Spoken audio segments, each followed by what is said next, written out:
느헤미야의 개혁은 세 번째 개혁이 안식일을 준수하게끔 하는 이 세 번째 개혁이었고요. 그다음에 네 번째와 다섯 번째 개혁이 뭐였느냐면 이방 여인들 혹은 이방 사람들과 혼합해서 결혼하는 것을 금지하는 이 네 번째, 다섯 번째 개혁을 하게 됩니다. 그래서 이 세 번째 개혁인 안식일 준수, 네 번째, 다섯 번째 개혁인 이방 사람들과의 결혼을 금지하는 것을 통해서 이스라엘 백성들의 정체성, 이스라엘 백성들의 자신들이 지켜야 될 본분, 도리 이런 것들을 다시 한번 일깨워 줍니다. 여러분, 우리 믿음의 사람들이 해야 될 일들이 여러 가지가 있지만 그 중에서 제일 우선해야 될 것은 우리가 누구냐라고 하는 것을 정리하고 신앙생활을 해야 됩니다. 나는 뭘 해야 되는 사람이냐, 내가 어떻게 살아야 되는 사람이냐, 이걸 정리하고 사셔야 우리 삶이 늘 바르게 하나님이 기뻐하시는 삶을 살 수 있습니다.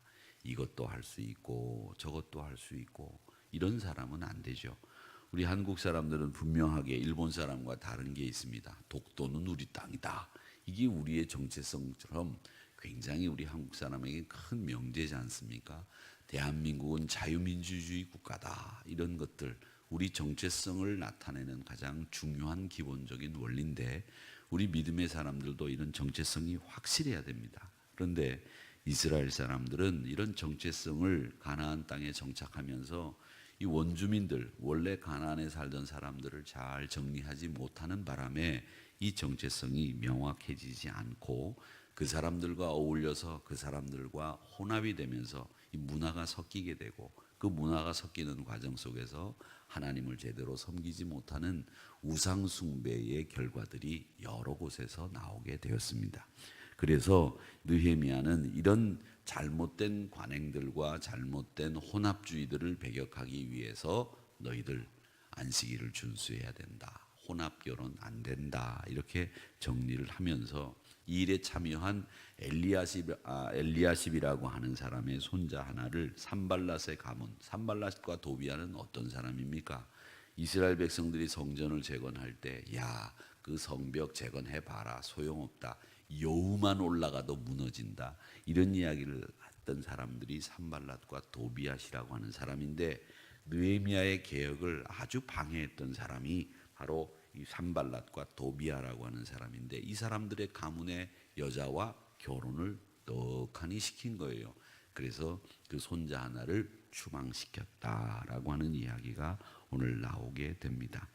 그래서 이 신앙 공동체의 정체성 그리고 신앙 공동체가 어떻게 자신의 정체를 확실히 하고 살아가야 되는지 이것을 강조한 것이 오늘 느헤미야의 세 번째, 네 번째, 다섯 번째 개혁의 모습이다라고 하는 겁니다.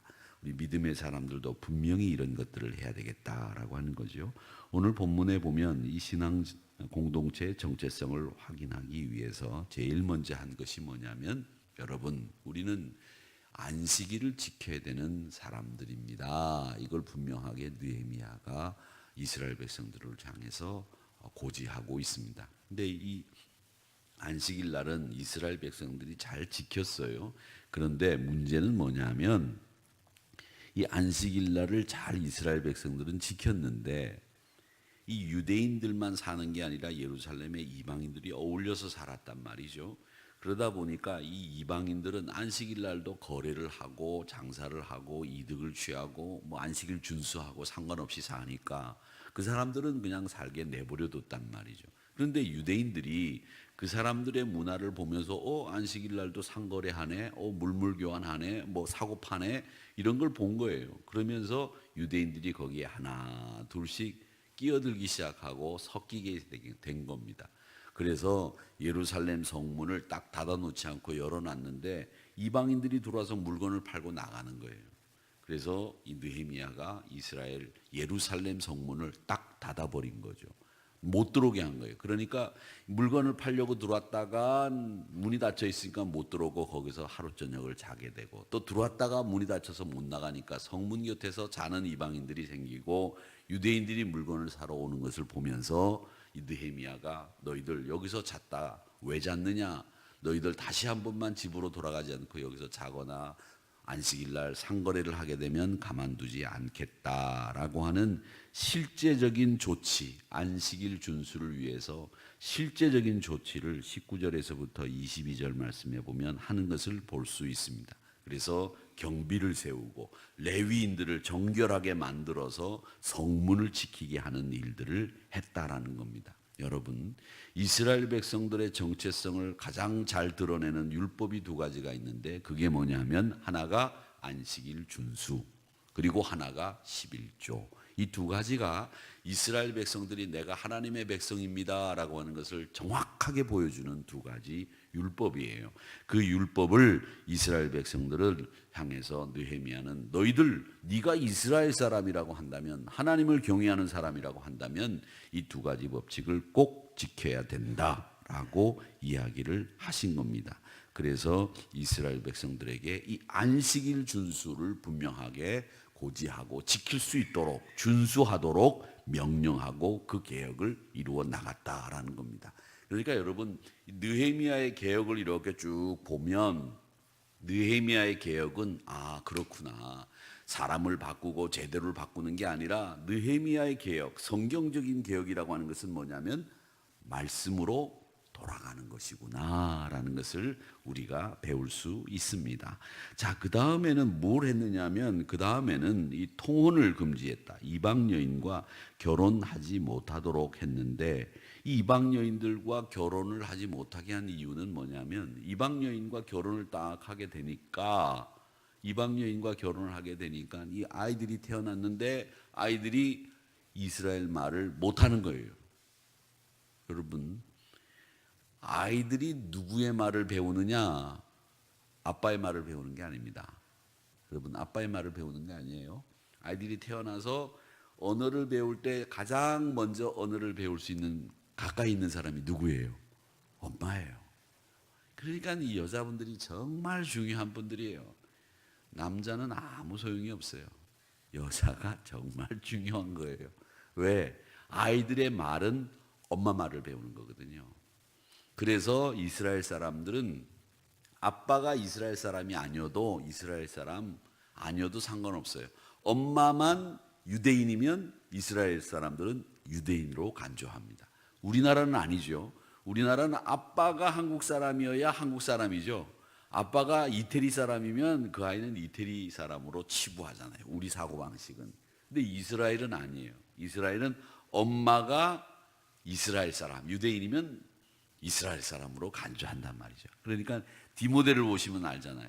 외할머니 로이스와 어머니 유니게, 그 유니게 때문에, 로이스 때문에 이 디모데는 아빠가 히랍 사람인데도 불구하고 이스라엘 사람이다 이렇게 인정을 하지 않습니까? 이렇게 어머니가 이스라엘 사람인 것을 인정하는 이스라엘은 어머니로부터 아이들이 어떤 교육을 받는지를 잘 알고 있었다는 거죠. 그러니까 어머니가 이방 여자니까 이방 여자는 이스라엘 말을 못해. 그러니까 이 아이들이 말을 못하는 거예요. 반밖에 못해요. 이스라엘 말 반하고 반은 자기 어머니 나라의 말을 하니까 이 말이 안 통하니까 결국 하나님을 경외하는 신앙 안에서 자라지 못하게 되더라. 이걸 느헤미야가 안 겁니다. 그래서 이 히브리어를 구사하지 못하는 사례가 빈번하게 발생하게 되니까 여러분, 이방 여인들과 결혼하지 마세요 이렇게 통혼을 금지하는 법을 발표하게 된 거다라는 겁니다. 그러면서 그 맹세를 다시 한번 기억하라고 이야기를 하는데, 맹세가 10장 30절에 보면 이스라엘 백성들이 뭐라고 자기네들이 맹세를 했느냐면 이렇게 맹세를 합니다. 여기 보면 우리의 딸들을 이 땅 백성에게 주지 아니하고 우리의 아들들을 위하여 그들의 딸들을 데려오지 아니하며, 이게 이스라엘 백성들이 자기들이 맹세한 거예요.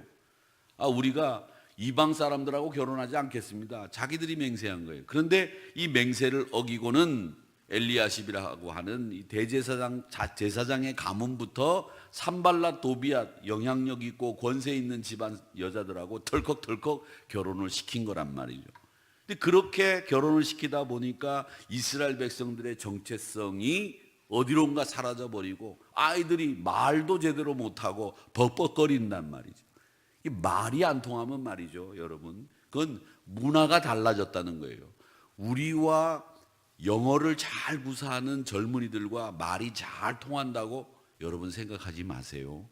젊은이들하고 말하는 게 우리랑 달라요. 그래서 다음 세대라고 하는 우리 젊은이들이 이 사람들은 한국 사람이니까 나하고 말이 통할 거야. 아이고 손주하고 말이 통할 거야. 그 말이 통하는 건 여러분이 쓰는 한국어만 통하는 거지 가치가 똑같아진 건 아니에요. 그 친구들은 달라요. 저하고 우리 교회 교육자들 중에 교육 전도사님하고는 말이 잘 안 통해요. 잘 통하는 줄 아셨죠? 예, 제 말은 잘 들으려고 하겠죠. 그런데 잘 통한다고 보면 안 돼요.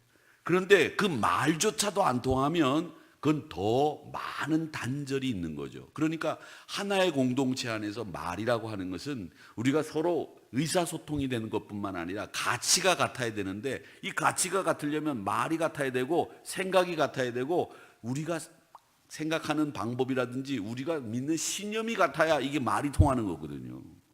우리가 그리스도 예수 안에서 하나가 됐기 때문에 말이 통하는 거죠.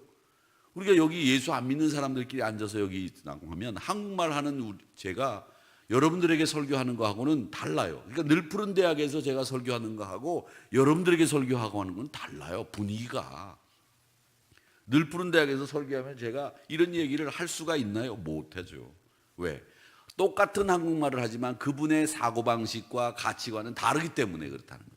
그런데 말조차도 안 통하니까 이 공동체 자체가 흔들린다는 거죠. 그래서 이방 여인들과 결혼하지 말아라 이렇게 이야기를 하고 책망하고 저주하면서 머리털을 뽑았다 이렇게 돼 있는데, 여러분 이 머리털을 뽑은 거 이게 뭐예요? 머리털이 닭도 아니고 머리털을 뽑았다고 돼 있는데, 이 말은 뭐냐면 정확하게 이야기하면 수염을 뽑았다는 거예요.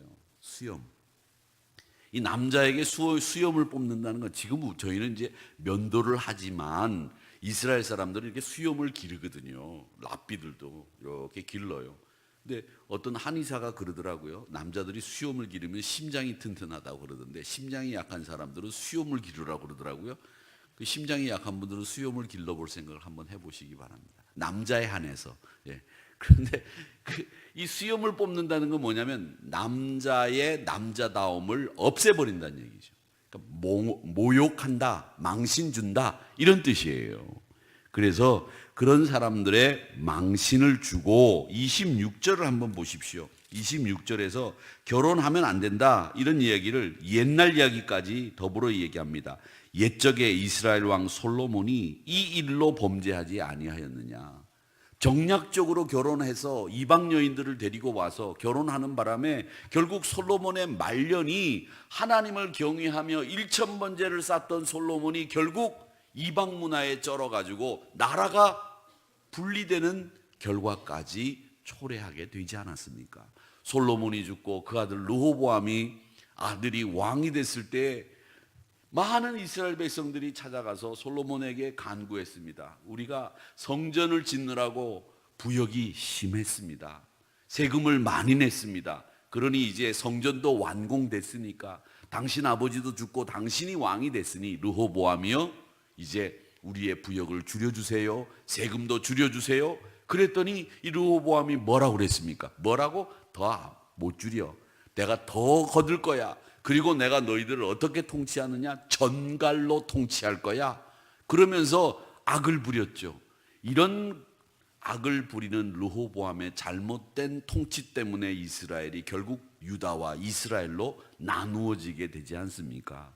이게 뭐냐면 솔로몬이 말년에 이방 여인들과 정략 결혼하면서 그 여인들이 가지고 들어온 문화 때문에 결국 이스라엘이 이렇게 나누어졌다. 거룩한 백성이고 제사장 나라였던 이스라엘이 이렇게 돼버리고 말았다. 그걸 너희들 알고 있느냐? 이걸 26절에서 다시 한번 상기하고 있다라고 하는 겁니다. 그러면서 이제 이 산발랏, 도비야 이 가문들과 결혼한 엘리야십의 손자 하나를 추방한다라고 하는 이야기를 하면서 지도자의 잘못을 바로 잡는 느헤미야의 네 번째, 다섯 번째 개혁을 우리에게 이야기를 하고 있다라고 하는 것입니다.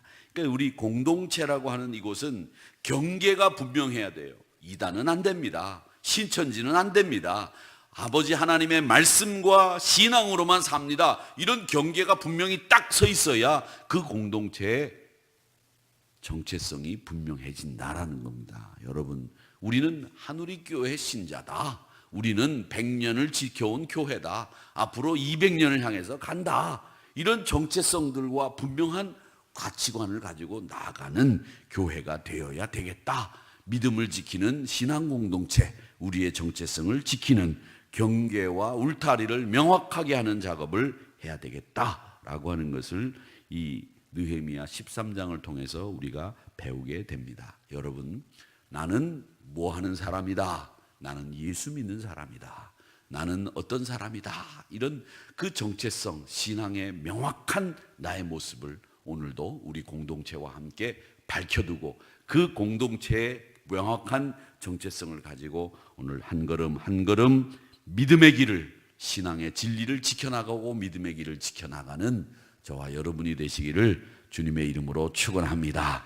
그래서 주일 하나님의 영광을 위해서 살겠습니다. 하나님, 제가 우리 한우리 공동체 그리고 저의 정체성을 확실히 하고 믿음의 경계를 지키면서 믿음의 걸음, 진리의 사수자가 되어서 신앙생활 잘 감당하겠습니다. 이렇게 결단하는 이 아침 시간이 되시기를 주님의 이름으로 축원합니다. 아버지 하나님,